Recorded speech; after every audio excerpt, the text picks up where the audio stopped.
Alright, mga bro, maghanda na kayo para sa isang napakalaking balita mula sa larangan ng pandaigdigang depensa.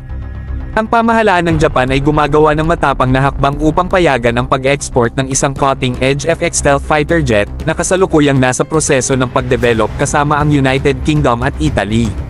Ang groundbreaking na desisyong ito ay nagpapahiwatig ng malaking pagbabago sa estratehiya ng seguridad ng Japan, habang binabawasan ng bansa ang mahigpit na regulasyon sa export pagkatapos ng digmaan na nakatuon sa mga advanced weaponry. Sa mga binagong patakaran, binuksan na ng Japan ang daan para sa paglilipat ng radar sa Pilipinas at ang paghahatid ng Patriot missile sa US noong nakaraang taon. Baka naman gusto ng tingnan ng Philippine Air Force ang oportunidad na ito. With the chance na isaalang-alang at bilhin ng mga state-of-the-art fighter jets mula sa Japan, tinitingnan natin ang potensyal na magbago ng laro para sa ating kakayahan sa depensa.